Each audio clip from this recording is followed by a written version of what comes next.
'Cause I get lonely too. Oh, ah, ah, just like you, I get lonely too. Hey, what's good, everybody? What's good? What's good? I'm in great spirits today. Past 2 weeks, man, I have been depressed. I have been sad. I'm human. We all get depressed. We all get sad, man. But hey, today's a good day. Today's a good day, man. As you guys know, I tore my Achilles, so I was in the cast after surgery for the past 2 weeks. I've been in the cast, been on crutches. I've been not able to move. I could have left the crib. I could leave the crib. I could leave the house, but and do what? I've been on crutches, so I couldn't really do anything. You know what I mean? But I just got my cast off yesterday, and I'm still recovering. I still got like 5, 6 months to go of physical therapy and just getting better. But now I'm in a boot and now I can put weight on my foot and my leg and actually kind of walk. So it's good. I've been back in the gym the past 2 days, man, and it's done something to my spirit that I've been missing, man. I've been missing it. So I feel good, man. Thank y'all for being here. I'm not gonna lie, the community and Unhinged Sanity and everybody that taps in and interacts with me in the page, man, y'all keeping me going, bro. You know what I mean? Hey, you don't know it, but a lot of y'all keep me going, man. So thank you. Thank y'all for being here. Thank y'all for watching. This is the Sober and Unbothered podcast. And today I got a topic I want to talk about that, I wasn't really going to speak on because I'm not really in that space of, talk about. I want to talk about sober dating. And yeah, as you guys know, drinking is a very social activity. And when you get sober, a lot of social interactions and social environments and just social in general, being social, a lot of things change when you're sober. You know what I mean? Relationships, you lose friends, you know what I'm saying? Family relationships tend to get stronger, tend to get weaker. It just depends on your situation and what you're going through and how you are going about it. But dating is another aspect to sobriety that not a lot of people talk about. You know what I mean? And I'm not gonna speak on this and talk about giving advice on, oh, you should do this, you should do that, because I'm not Dr. Phil. I'm not a relationship expert. I'm not a therapist. I'm just speaking on my experience and what I've been through, and hopefully you listen and you can get something out of it, and see if you relate, incorporate it, whatever you want. But I just want to talk about my experience and what makes sober dating and dating in general just kind of easier and smooth. But to be honest, my experience dating since I've been sober actually has been pretty good. I'm not gonna lie. I mean, no, I'm not in a relationship right now, but since I've been sober, bro, and since I've been dating, like, I've had some relationships, bro, where low key it's been decent, bro. It's been good. Like, I mean, before when I was drinking, yeah, before when I was drinking, the relationships then were all right.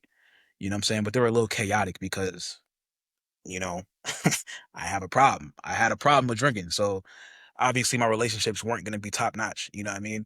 So, but now that I'm sober and now that I've been in the, putting myself out there in the sea, my experience has been kind of decent, bro. I'm not gonna lie. Um, and I think if you're just a extrovert, I don't consider myself an extrovert. You know what I'm saying? I can be extroverted at times, but I'm also very introverted. I don't like talking too much. I don't like being out there. I'm confident and I can, talk to anybody, but sometimes I'm just like, bro, leave me alone. I don't want to talk. I don't want to be here. Just leave me alone. With that being said, bro, at first, you know, putting yourself out there and just even making a new friend, dating, it's going to be a little awkward at first. But, when you're first getting sober, I wouldn't even recommend dating or looking for something serious because you need to focus on yourself. You got to make sure you're good and your mental health is good before you even try to bring somebody else into your life. But if you're, years and years, you know what I'm saying, or you feel like if you feel like you're at that point where you can, start pursuing relationships, things might be, kind of awkward and crazy at first, but at the same time, like you just got to do it to get comfortable, just like with anything in life. And going on a couple of like sober dates, it might be I don't even like saying sober dating because I'm not gonna lie. When I first got sober, I thought my first initial thought, what I was battling with for a while was, damn man, how am I how am I gonna date, bro? How am I gonna meet new people? How am I gonna relate to people? And it's like that was really eating me alive, bro. And I couldn't really get over the fact of I don't know if I'm gonna be able to do it. I don't know if I'm gonna get married. I don't know if I'm gonna meet somebody. I don't know if I'm gonna live, bro. Like I don't know. I was wrong. I was wrong because I mean, we getting older, bro. We getting old, man. Come on, man. We getting old. I'm pushing 30, bro. Come on, man. You know what I mean? I just turned 27 this year, bro. So, I mean, drinking isn't a big part, or it shouldn't be a big part of a relationship. It shouldn't be. It shouldn't be a big, thing inside of a relationship. And if it is, then I think you both need to sit down, have a talk, and look in the mirror because alcohol just makes things worse, especially in the heat of arguments. Especially, I mean, you can have a good time and drink with your significant other, but other than that, bro, alcohol shouldn't be a big, indicator in your relationship if it's gonna work out or not. Because I'm not gonna lie, when I was drinking, I used to think, and I used to love, like, if I was, you know, getting close with somebody or hanging out with somebody, you feel me? I used to think like, oh man, like we can kick back, we can drink some wine, order a pizza, watch a movie, you know what I mean? Like that was my thing. And I loved doing that. But then when I got sober, bro, I was like, I can't drink wine. I can't liquor because, what I'm gonna do, man, I can't get loose, you feel me? But that's not true, bro. Drinking and, trying to relate and build a relationship with somebody, you know, if they don't like that you're sober, then they're not for you. Because there's someone out there for you that most attractive thing about you is that you're sober, and they're gonna think that. Once you meet them and once you guys get to talking, once you guys get to getting to know each other, they're gonna think the most attractive thing about you is that you're sober. The right person will. Just don't fumble it. Because I fumbled a lot. Just don't fumble it. Environments play a big role too, because like the first date is always like, oh, let's go get a drink, catch up. That was always my thing. You know what I mean? Let's go get a drink and do this. Now, as you're sober, you can't really do that. But my favorite thing, bro, I like getting coffee, man. Coffee dates, little walks, sit on a bench, people watch. You feel me? Go watch the ducks, throw them some bread. You know what I mean? That's a good first date right there. So, I mean, I think, I don't know. It just depends. It just depends on, who you're talking to, who you're with, and what are you building. And honestly, the fact that you're sober it's a great conversation starter for the first conversation. Oh, I'm sober. I don't drink. Oh, why don't you drink? Oh, and if you're comfortable opening up and explaining why you don't drink, then it's a good first conversation starter. So I mean, just be open. I mean, I think in any relationship, you have to be able to be open to be able to grow and to connect with somebody because you can't be closed off and then hope and think something's gonna happen when you're just closed off. You gotta be able to be open. You gotta be able to be comfortable. You gotta be able to just let loose with your feelings, with your mind. Don't be closed off because when you're closed off, you can't let anything in. So you gotta open up and let things out so people can see and feel you. You feel me? So be open. Don't be so closed off, gang. Things that really work in relationships, man, and just life, bro, is just you gotta simplify things, bro. You know what I'm saying? Coffees, walks, just conversation, bro. And like I was just saying, you gotta be upfront, you gotta be open, you gotta be comfortable. Don't be closed off. Learn to sit in silence and don't panic. That's when things start feeling real, bro. And I think a really big indicator in a relationship, if you know it's really gonna work out, is if you can sit in silence and it doesn't feel awkward. I think that's a big sign. That's a big sign if you can do and grow something with that person. If you can sit in silence and you just feel at peace, you don't feel awkward, you feel like you can grow with that, you feel like you could do it. Like that's a really big indicator of this is probably a good relationship for you.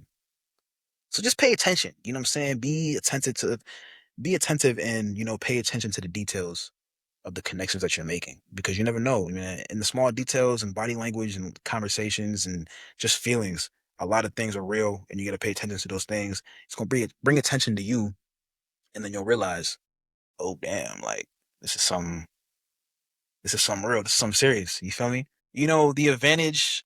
of being sober and dating is, you get to see people very clearly. I don't know if you ever been to a bar. You probably have. And you're sober, you're the only sober one in the bar. It's probably the most interesting thing ever because you see shit that you typically miss if you're drinking. But like if you're in the bar and you're sober, you start to peep, like damn, bro, you just see that this dude weird. Yo, what the fuck are they on? Like you start to see things. And that's the same thing in relationships, bro. Like you start to see a lot of things clear, bro. You get to actually set the tone for the realness that you want to build. You notice flags, red flags immediately. You start noticing, oh, damn, maybe you start thinking maybe, oh, maybe I can, find out early on if this has potential or not and not waste, months. And honestly, like sober dating really filters out a lot of bullshit because you can get faded into if you're smoking or drinking in the start of a relationship and that's what it's based on. That's the foundation of just like, oh yeah, we bond together and we smoke a joint every yeah. You know what I mean? But then say that say that that's the foundation of your relationship. And then you go further and further on. 2 years into the relationship, you both are like, you know what? I think we should stop smoking. But you never know. Maybe in those 2 years, you maybe could have built something of smoking together. But you never know that. Say 2 years in a relationship, you're like, oh, maybe we should stop smoking. And then you get sober and you stop smoking, and then you both are on a journey of sobriety and thinking, damn, I didn't realize that you'd be on that type of timing. I don't know. I didn't realize that you like doing this. I didn't realize that I didn't like this about you. Like you can tend to grow apart, but it's not for all people. I mean, some people find themselves in sobriety in a relationship, or some people just grow apart. You never know. All I'm saying is that sober dating shouldn't feel easy at first. Relationships and building relationships, it should feel easy, actually. It should feel easy. You know what I'm saying? If it's not easy, then you're not with the right person. Simple as that. It shouldn't be hard to build a connection with somebody and, just mirror that shit, bro. Just mirror what they're reciprocating, reciprocate the energy they're showing to you, bro. And just be real, just be open and just be honest. Be honest with yourself, be honest with your sobriety, and just be honest and open with life. And whoever gravitates towards that will. You don't need alcohol in a relationship to build. You just need the right person, gang. You don't need it to connect. You just gotta be real, real enough to handle it. Thank you for being here. Thank you for watching. This is Sober and Unbothered podcast. I hope y'all liked listening to me ramble and yap. But thank y'all for being here. I'm gonna catch y'all next week. Cheers.